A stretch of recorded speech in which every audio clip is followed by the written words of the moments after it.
My favorite day of the week, third party Thursday, but it's a special one because, as you know, it's joint practice, right? Snoopy Bowl coming up, so it's the Jets and the Giants. So there's actually a joint episode coming your way. You do not want to miss because we will be talking Jets. We will be talking Giants. It is New York, concrete jungle where dreams are made of. Right here, right now. Boy Green meets Wudi.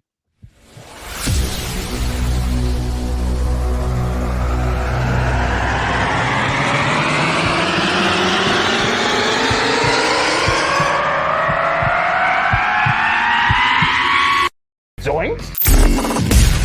It is unequivocally the Super Bowl for New York Jet fans. Field Yates, baby. Field gosh darn Yates. Let's bring him on the show. Come on, people. Connor Rogers is joining the show. What's up, Connor?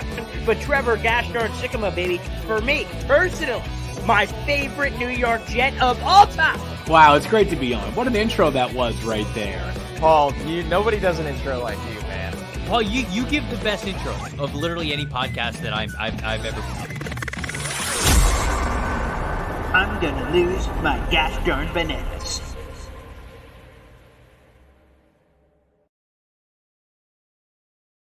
Welcome to another episode of Boy Green Meets Wudi. It is your boy, James Wudi. Wudi, rocking everywhere. You know it. We got Boy Green, the boy who became king. Okay, he is the king of the Boy Green Coffee channel, the Coffee Club. Sorry, excuse me. That's okay. I'm excited. I am excited because it is Third Party Thursday, but it's also a joint episode. All right. If I could just, I'm always shooting off the hip, right? I'm always all caps, no cap. But if I could speak lowercase for a second. Oh, all right. Okay. All right. I am a Jets content creator. I appreciate Boy Green giving me a platform to try to speak. All right. We are out here trying to get a bigger piece of this Jet content creation pie, right? That's what we're doing. All right. Who we're talking to today has a huge piece of the pie in their world. All right. Pie eating all day because this man is in the building. Yes. Right? Literally right now, I believe. Yeah.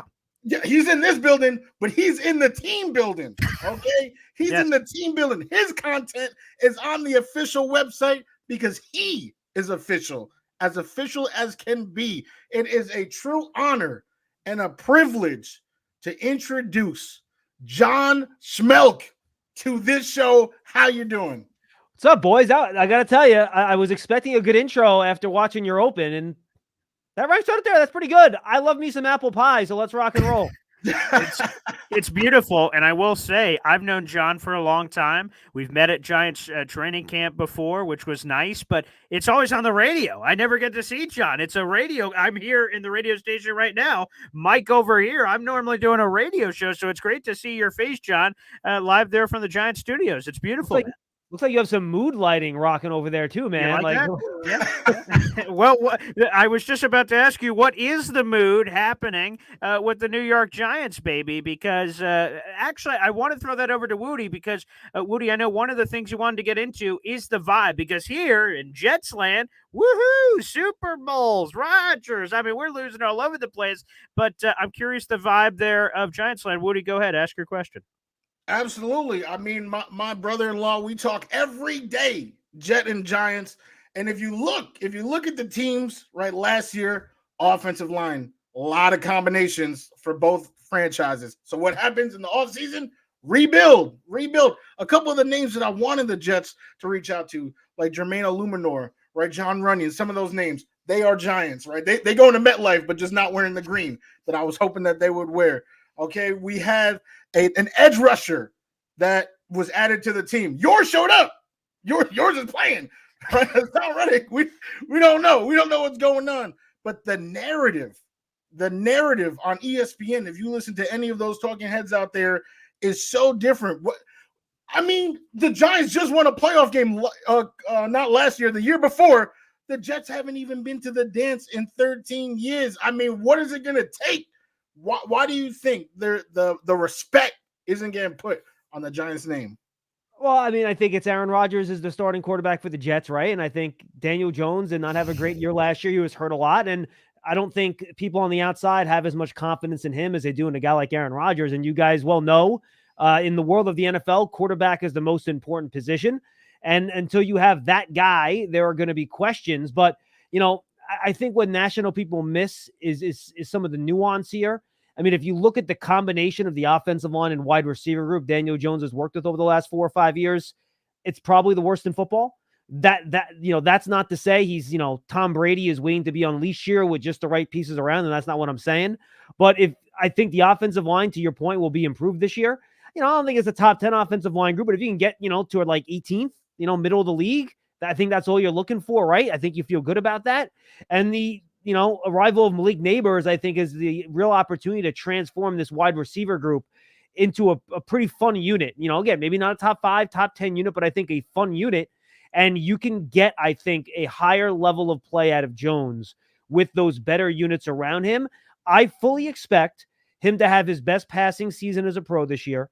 And I don't think it's going to be close, to be honest with you. And I get frustrated watching some of the national people talk about this team because they're all worried about, the quarterback, the passing game and all that. I think this offense is going to – I'm not worried about it at all. I think with Brian Daboll at the helm, throwing the football, I think they're going to be an explosive offense. They're going to throw the ball down the field. I think the bigger issues lie in the second there on the other side of the ball, to be honest with you. That's where I think there are more questions right now where they're still trying to sort things out. But, look, I think that's where they are. And I think whenever you think about vibes with teams, it all starts with the guy behind center. And let's get into that because, for instance, here's one guy. Sorry, Mike Clay, but you said it, so I got to do it. I don't know if this has gotten over to Giants world yet, but Mike Clay projects the Giants are going to be the worst team in football. But when I look at the roster, I look at Kayvon Thibodeau, Dexter Lawrence. You start going through this group. Brian Burns obviously was added. We've mentioned Malik Nabers and guys. That's what I'm saying to what the words that just came out of your mouth. I'm just not seeing it. I'm just not understanding how we get there. I'm not saying the Giants are Super Bowl contenders, but I'm just not seeing how we go all the way to the polar opposite side. Yeah, how is this team worse than last year's team that won 6 games? Like I don't see it. To your point, no offensive line the whole year. They had the worst offensive line I've ever seen. The only one team has given up more sacks in a year, and that was the 87 Eagles with Randall Cunningham as a rookie when he was kind of running around and not having any idea what he was doing yet. Right. They gave up 85 sacks, 20 more than the next highest team. I mean, it was historically bad. Historically bad. You lose your starting quarterback after 6 weeks, comes back for a half, then you lose him for the year. You lose Tyrod Taylor. You're starting Tommy DeVito, an undrafted free agent, for nearly half the season. You still managed to win 6 games. 2 years ago, with a team that is not as talented as this one. Blank, period, stop. Like, there's no argument. This team is more talented than the team 2 years ago that figured out a way to make the playoffs. Did that team overachieve? Yes. But I don't see, unless, again, there's a rash of injuries here, how they're, I think they have a much better roster than the Commanders, to be quite honest with you. I know people love Jaden Daniels. I think he's a good quarterback, too. I like Jaden Daniels. Have you looked at their offensive line? Have you looked at their secondary? Have you looked at their edge rushers? I mean, it's not great over there down in our nation's capital with the roster they have. So I don't see that. I think if things go well, I think, you have a chance to win 8 or so games this year. And I think that would be a nice improvement off last season. And then you kind of figure out where you go from there. Let me do a quick follow-up. So, the thing that I enjoyed, Giants doing Hard Knocks for the first time, was the first off-season edition, was really interesting. And when we saw the pre-draft meetings with guys like Malik Nabers compared to the other receivers, I was like, man, Malik Nabers has a little razor to him. He's got a little something to him. Like, he's not just, hey, are you going to do this or do that? He just gives the politically correct answers. He seems like a straight shooter from the outside looking in, and I love the interactions at the combine between Daboll and him about, hey, if you don't get the ball in the first couple of plays in the drive, what's your vibe there? I kind of love this answer. Did the Giants kind of target that for a reason, that they kind of wanted to, for lack of a better word, the kids say, a little dog in him, and that maybe that could kind of rev up a little bit of the offense? Yeah, Brian Daboll, have someone in your life that loves somebody as much as Brian Daboll loved Malik Nabers during the draft process. I mean, he's a fan. Brian Daboll likes wide receivers that separate, and Malik Nabers doesn't just separate from defensive backs. He runs away from defensive backs. He's a guy that has that attitude, that big playability, that competitiveness that I think Brian Daboll really likes, that I think can infect the rest of the team. we've talked a lot, Boy Green. I don't speak, over the top things. That's not what I do. I try to keep things level. I'm going to put Odell Beckham Jr. aside because he pulled his hamstring as a rookie, so he really wasn't in camp all that much. Right, missed the first 4 games or something that year. Yeah. Malik Nabers is the best rookie I've ever seen in camp. And I've been watching practice since 2007. This is my 18th season. Malik Nabers is the best rookie I've ever seen in training camp for the Giants, and it's not particularly close. I talked to Bob Papa, who's been doing this since 1985. He said the only person that will compare to him is Jeremy Shockey when he showed up as a first-round pick. That's great impact, praise. In terms of impact as just the amount a rookie has shown up and impressed in camp, those are the guys that Bob threw at me. So he's been that good. Now, you don't want to put all that in a rookie, and I always warn fans, if you're counting on rookies to really improve your team in any given year, you're going to be disappointed because they're rookies for a reason. But this kid's got something special to him. Doesn't mean you're not going to have some bumps along the road. He's had a couple drops here or there, but this kid, it seems like he's going to be special. And I think even off the field, he seems like a pretty, a kid with a pretty, well put together demeanor. So I think the Giants hit out of the park with that pick at 6th overall. Go ahead, Wudi. Wow. I mean, I know that our top corner, Sauce, had some high praise from Nabers as well. Threw out some names of comparison, some big boy names, okay, for Nabers, such as Jamar Chase, Justin Jefferson type player. I mean, best you've seen in a while. Let me ask you, what do you think is his ceiling? Because I won't lie to you, I just had a fantasy draft a couple nights ago. I did draft Nabers. All right, should I regret that decision? I don't know. So what do you think his ceiling is this season as a rookie? 1,300 yards and 12 touchdowns. Ooh. Yeah. Look, if everything hits, I think realistically you're looking at a 1,200-yard season with 10-ish touchdowns. I mean, I don't think that is. Brian Dable is going to scheme up targets for this guy. He's going to have 150, 160, 170 targets this year. Like, they're going to make sure they get this guy the ball. Now, maybe other teams figure this out and they start throwing doubles at him a lot and all that stuff, and maybe that stops sooner than I think. And I also think the Giants are going to be a pass-first offense this year. Saquon Barkley was the best player the last 2 seasons. So Brian Dable leaned into it, right? You want to use your best player, get him the football. He's your best playmaker. But I think it is heart of hearts. You go back to when he was the OC for the Bills. Brian Dable wants to throw the football. He's a passing guy. Remember the playoff game where he was the OC where they didn't run the ball once in the entire first half? That's what Brian Dable wants, to throw the football. And I think he's going to design an aggressive downfield passing game, which they should be able to execute because of the improvements on the offensive line with the veteran additions, Jermaine Illuminor, Greg Van Roten, John Runyon, throwing even Aaron Stinney, guys like that. I think they are going to throw the ball a lot, and I think Malik Nabers is going to get a lot of those targets. I think he will be a very, very productive wide receiver this year, and if you can get him in round 3 of your fantasy draft, I think you should go and do it. John, we spoke... 6? Oh, round 6. Dude, throw a party, man. Get a cocktail. Feel good about it. Yeah, there you go. Wudi, doing well in fantasy. I wasn't in that league. I wouldn't have let that happen, but hey, different strokes, different folks. But John, we spoke after the draft. I can't remember if it was in a public forum or privately, but now that you've been more around Malik Nabers, I kind of want to almost re-ask the question again, because one of the things that is so intriguing about Malik Nabers is there's a little volatility to him, but in a good way, that he wants the ball and that he cares about it and he's passionate about it. But I think I can't remember, it was one of the preseason games. It might have been the first one where he was open on a play, and after he talked about how things, and it's true for any receiver, things have to be set up correctly for you to be able to succeed. No one knows that better than Garrett Wilson here in New York, for a situation to have to be right despite how talented you are. I think he's going to have a monster year too, by the way. I think Garrett Wilson's going to get about 170 targets from Aaron Rodgers. I think he's going to go bananas, by the way. Okay. Can we get the Wudi gods of me getting Garrett Wilson in round 3? I don't think that's going to happen. I'm going to have to get a little richer on that. But I'm curious, is there any concern with the volatility with Malik Nabers? Because the passion is really great, but if the quarterback can't get him the ball, I mean, Odell Beckham Jr. is a name that comes to mind, and that's the LSU thing, and people bring that up all the time. But now that you've been around, like I said, I remember us talking about this after after the draft, but now you've been around him for the last couple of months. Is there any worry or concern about that, or is he just going to be just Andy being the guy, and he will operate how the offense and kind of team works around him? I haven't seen it yet, to be honest with you. Okay. I haven't. I think he's going to be okay. Now, you never know. Once you start losing games and Sure. things go bad, there's always adversity. People don't realize these kids that went to these big college football programs, Malik Nabers didn't do a lot of losing at LSU, right? He wasn't there for a round of losses. So let's see how it works and how it looks when you start losing games, and he has to react to that. But I have not seen any indication that he's going to be any sort of problem. Good. And I hope not, because like I said, he's ultra talented, and I like his moxie. Go ahead, Wudi. I can't lie. I'm still thinking about fantasy. All right. I know we got some fantasy players in the chat as well. So I just got to know, for this draft, I only picked Nabers. I actually did get Garrett as well. So I got Garrett and Nabers.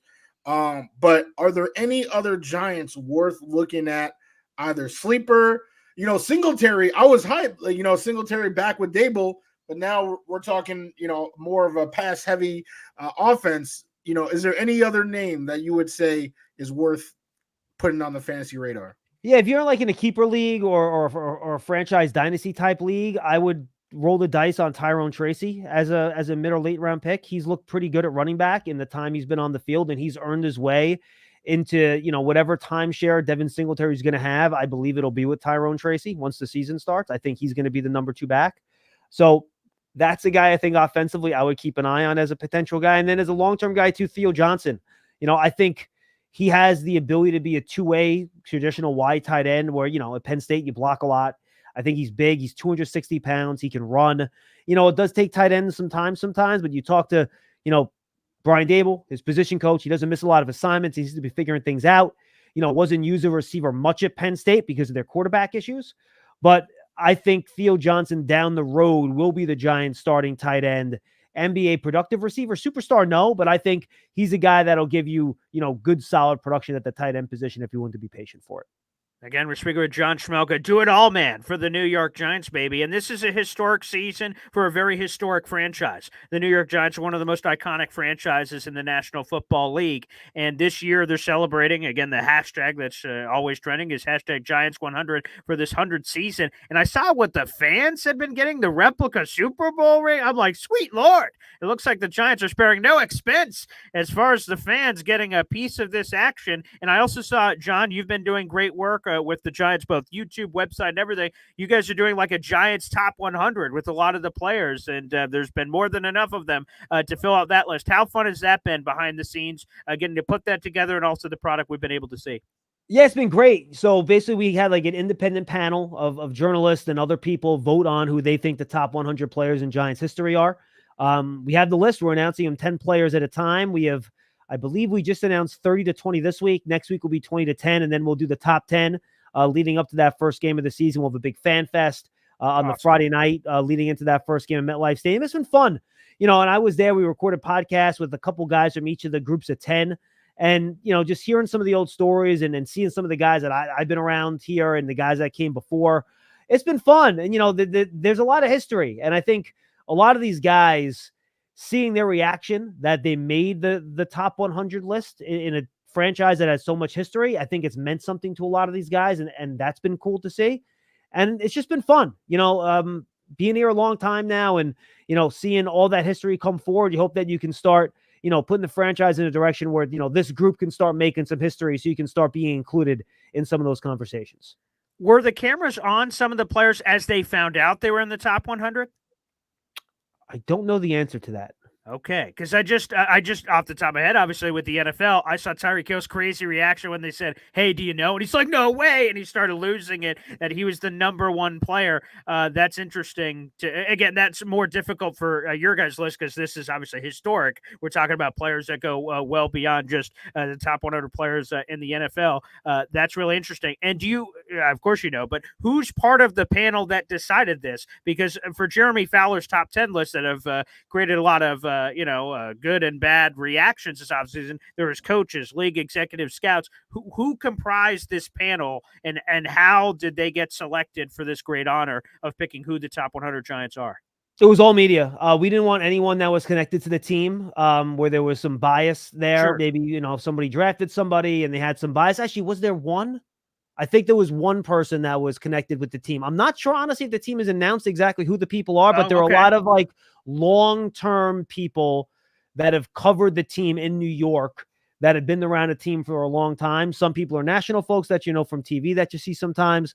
Bob Papa, who's the voice of the Giants play-by-play guy, he was kind of the chairman of that, helped put the group together, tally all the votes and everything like that. And that's how we came up with the top 100. Oh, that's great. Again, we're speaking to John Schmeelk here on the show. Go ahead, Woody. Back to you, man. I want to talk about someone who I think could end up on that list. If we redo the list in a couple of years, I think this is somebody who can climb up. It's somebody who I wanted the Jets to draft. All right. Oh my God, I was biding my time, with the number 4 pick, the New York Jets select, and I was ready to finish that sentence. Kayvon Thibodeau. They said Sauce Gardner, so I'm not, I didn't. That's worked out pretty well. That's okay. That's been a solid consolation. Not trappy. But I wanted that edge rusher, and he had a good year last year. Now there's a big dog, Brian Burns, out here joining the team, right? Signed his extension. Like I said, showed up, right? The exact opposite already. Everything ready. Burns, right? The exact opposite. What have you seen, like being in there, right? Being in the facility, what have you seen about that new relationship, and what are you expecting from that dynamic duo for years to come? Yeah, look, I think the Giants defensive front is going to be the group that has to carry them on defense, at least early on in the year, right? Between Burns and Thibodeau, Dexter Lawrence in the middle, those 3 guys together are going to have to be the reason this defense plays well, because they have a lot of youth in the secondary, right? Their best corner is a second-year player. The guy competing, and they were trying to kind of get the job too, but now he's hurt. Cordell Flott is a third-year guy. Pinnock, one of their starting safeties, third year. Dane Belton, second year. Tyler Nubin, rookie. Drew Phillips, rookie. I mean, these are all young guys on their rookie deals that are going to be starting in the secondary for the most part. So you're going to have some, I think, growing pains there, especially learning a new zone communication-based defense. So you need that front to do really well. And Dexter Lawrence is going to be Dexter Lawrence. He's going to be a monster. No one's been able to block him throughout training camp, either the teams they played in joint practices or the Giants offensive lineman. He's just so big and quick and fast, you can't stop him. Thibodeau's interesting because, as you guys know, as you watched him in the draft, he was a guy that I think won in college with burst off the line, speed off the edge, and got home. And he's talked about this a couple different times, and he's almost turning himself into more of a use length, use hands, use power type of pass rusher. He's evolved a little bit. And he's talked about, hey, look, Burns is more the longer, twitchier, bendy guy, and more of the length, power, push the pocket type guy. And I think you see growth in that area. His upper body's gotten a little bit bigger. You saw even in joint practices against the Lions where he was able to, kind of slowly push Penei Sewell back into the pocket a little bit, which I thought was pretty impressive. Didn't beat him outright, but he was able to really help kind of narrow the pocket with his power. So I do think Thibodeau is going to get a lot of single teams this year because you're going to get doubles on Dexter. You're going to get doubles on Brian Burns. And I think teams will roll the dice and try to single block Kayvon Thibodeau. And if they can get some good matchups there, I think he could have another big time year. I think teams know how good Brian Burns is, to your point. There's going to be double teams coming his way. But I think the general fans, casual fans are like, Brian Burns, the Giants gave him what kind of contract? How many picks did they give up for this guy? I feel like in New York, and maybe I'm overrating the market because I guess we're both swimming in it. I feel like from Carolina doing things there to doing things in New York, I think he has a chance to not only blow up his profile, but I think a lot of fans are going to learn truly how good Brian Burns is. Look, and the numbers are not TJ Watt caliber, right? He's had one double-digit sack season, but he has been extremely consistent. He's had at least 7.5 sacks in every year he's been in the pros. And that's for, frankly, a Carolina team that's been awful. And they played from behind, and they haven't played with leads. And when you're not playing with a lead, it makes it very difficult to rush the passer. And I think those circumstances around him in Carolina have probably artificially decreased his sack totals. I would expect him to get back into double digits this year. And look, he's everything that I loved about him when he came out in the draft.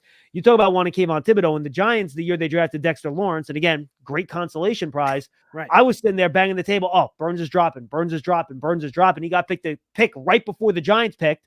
They ended up selecting Dexter Lawrence. But I loved him as a pass rusher coming out. He has every tool in the bag. He's got inside spin, outside spin, long arm, bull rush, quick inside move, bend, that little ghost move like Von Miller has, speed off the edge.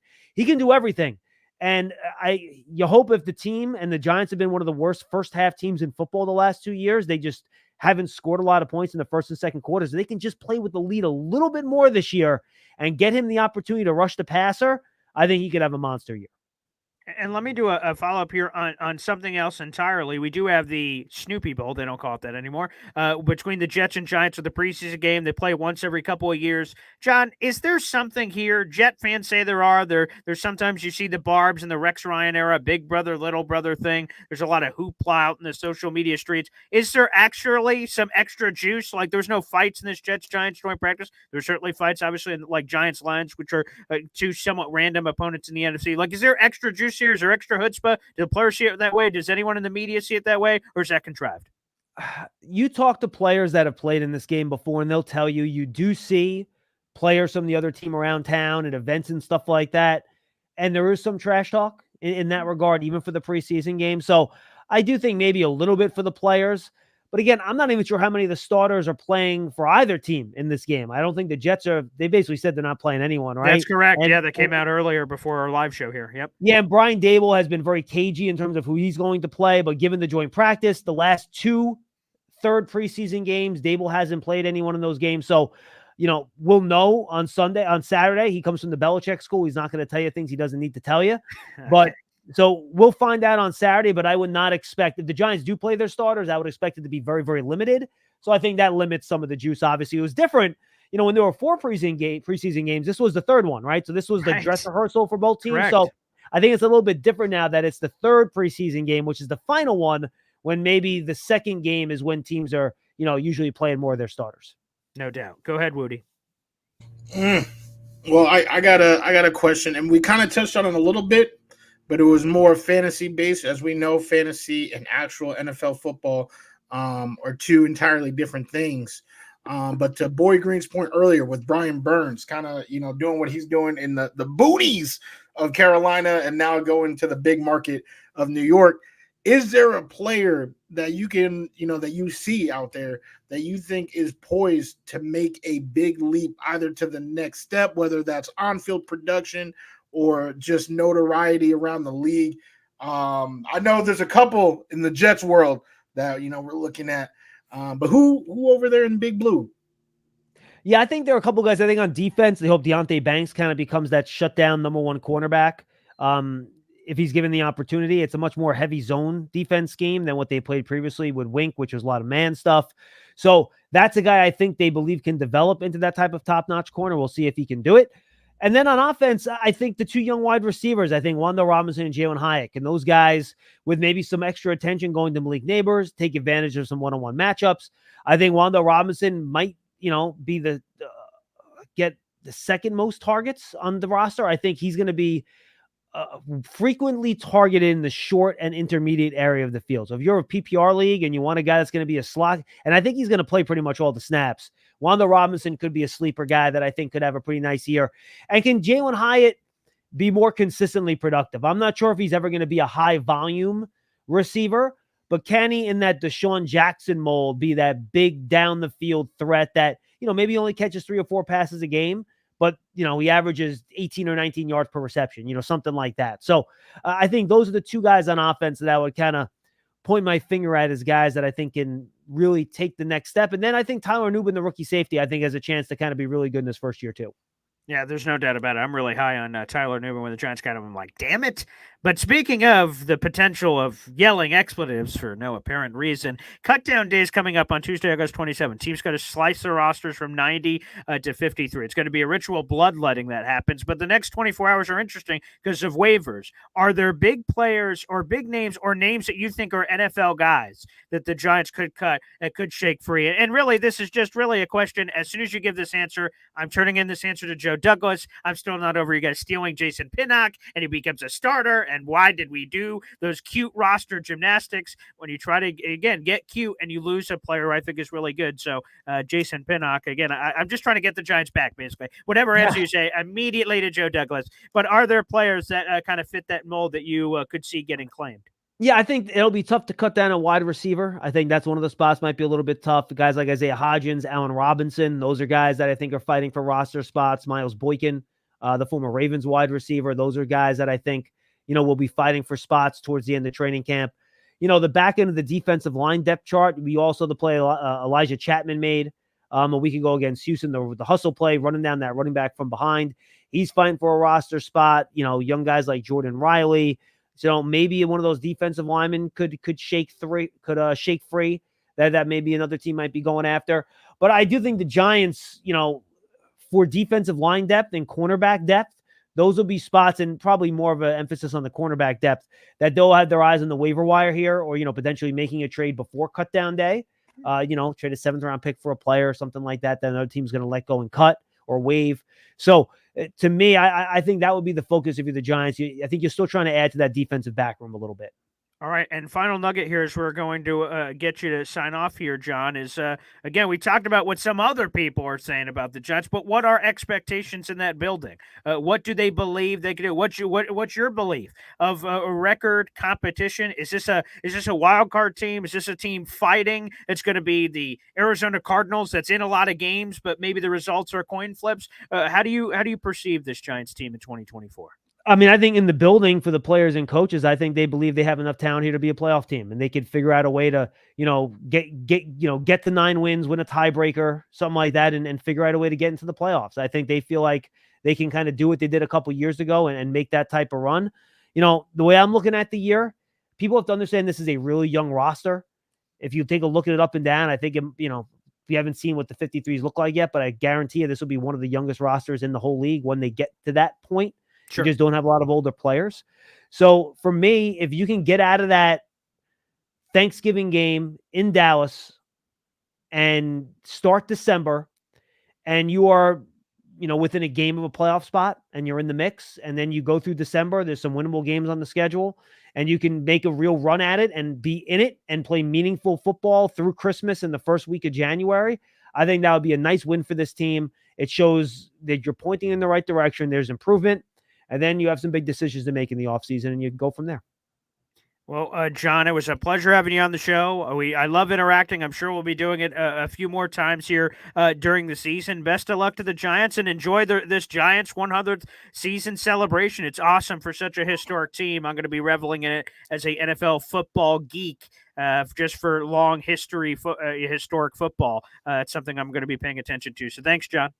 Appreciate it, guys. And can I do a quick plug for our content? Please, absolutely, right? Absolutely. Yeah, please do. If you guys like your Giants football, Giants Huddle podcast and Big Blue Kickoff Live, those are our 2 main podcasts. You can find them either on the Giants app or just search for them on your favorite podcast platform. That's Giants Huddle and Big Blue Kickoff. Those are our 2 main podcast platforms. Make sure you go check them out. Beautiful. Absolutely. John, thanks, man. Appreciate you. All right, appreciate it, guys. Thank All you. right. There he is. Thanks. John Thank Schmeelk, you. baby. That was great. That was awesome. And I do just want to do a shout out before we sign off. I know a couple of memberships came in here, so shout out to MFC who sent this in. Play 'em. We had a couple of memberships here. Sorry. Jesus, I need a cup of water here in a second before I keel over. I wanted to make sure I got to these before the show, and sorry, John Schmeelk had a limited amount of time, so I wanted to make sure I got to these at an appropriate time. So shout out to MFC. Thank you for gifting a membership. Flight Boys 2.0 Slim God. That is a mouthful. Welcome to the Boy Green Coffee Club. And then let's give a shout out to 2 people that punched their own ticket to the Boy Green Coffee Club dance, and it happened right at the beginning of the show. So thank you kindly to Card Cave Central. You are now a new member, so I'll play the chimes for you, my friend. And also, we had Felix Campos. You punched your ticket as well. So thank you kindly. I believe that takes us to 25 members away as of this morning from a brand new emoji being unlocked. So guys, we're on the precipice. 25 isn't that far away. Again, if you're watching live or after the fact, you like supporting the show, shout out to John Schmeelk. To get a guest of that caliber is terrific. John Schmeelk is in that building. Literally, his recording of the podcast was in the Giants building. That's the Giants podcast room where he does all his shows from. So he's literally in the Giants building as we're talking to him. We love giving you guys that kind of access here on Thursdays with our special guests, and hopefully you could take some stuff away. And that's what we'll be doing, as me and Woody discussed off air. Try to give you guys great guest of the opponent as we're leading in, and we'll be talking about storylines and injury reports and all kinds of things, so you guys can get a great sense, a great behind the enemy lines view of the opponent. And yes, we're even doing it in preseason. We'll certainly be doing it during the regular season as well. So guys, you can join the Boy Green Coffee Club in the YouTube description. Again, whether you're watching live or even after the fact, you can also gift memberships as well. And sometimes when you punch in your membership ticket, I get it notified on the next available live video that we're doing. So if you guys do send your memberships in, I will be able to give a shout out on the following video. And to the 300 people in the room, make sure you guys like the video, hit subscribe. Woody, any final thoughts? Yeah, absolutely. It was cool, obviously, to have somebody of that high esteem. But, the Giants, I don't know how you guys feel, the New Yorkers out here that, follow, because there's so many teams in New York, right? So, you always have to make that choice. Yeah. Knicks, Nets, all that type of stuff. I just want to say out here, get it out there, that the Giants, they're probably my least contentious relationship between, I'm a Jet fan, they're a Giant fan. It's way different than the Mets and the Yankees. Oh my God, these cocky Yankee fans just talking down to me like I'm a peasant. Or those Nets fans, they are the worst. But being able to talk to our brothers in MetLife, the Giants, I don't care about who's big, who's little. We out here still. We all play on that turf and suffer the consequence. So it was definitely good to have that conversation. There's no doubt about it. So, again, shout out to John Schmeelk and shout out to all of you guys. I saw you guys lighting up the chat. Like I said, sorry we had a short amount of time with John, so I was trying to balance the chat and obviously all the questions we had to get in before John got out of here. We have the preseason finale Saturday night, 7:30, Jets Giants Snoopy Bowl, which really apparently isn't on the line anymore, but still, it doesn't matter. It's going to be terrific. Also, Robert Saleh announced earlier today that none of the starters will play in this game. I've got a story coming out on that for Heavy on Jets in the very near future. We'll be talking about it tomorrow morning, of course, on Boy Green Daily at 7:30 in the morning. Thanks, everybody, for tuning in. We appreciate you. Again, note Jake Asman show tomorrow. It's my 10-year anniversary with my beautiful fiance, and she would slit my throat if I did a live show in the middle of our 10-year anniversary. So I will not, because I'd love to see this 2024 season with the Jets. It'd be a damn shame if I was murdered, 2 weeks before that happening. So with that being said, I will not be doing the live show with Jake tomorrow, and he's in Vegas anyway, so we won't be able to do the live show next week either because of the time difference. So give you guys a heads up on that, but we will be back for the regular season, mine and Jake's show, which I'm very much looking forward to. Thank you, everybody, for the kind words and the anniversary. I appreciate that, and hopefully cheers to 10 more years if I don't upset her. God bless everybody. Thanks for tuning in, and we'll see you next time for the next Boy Green Meets Woody, by the way, which will be next Tuesday. And boy, that'll be on Cutdown Day. That'll be a live Cutdown Day reaction to all the Jets names that are getting released, and we'll give you a live reaction, unfortunately, to those hundreds of players that will no longer be a member of an NFL franchise. Looking forward to that episode again coming up on Tuesday. Thank you, everybody, for tuning in, and we'll see you next time.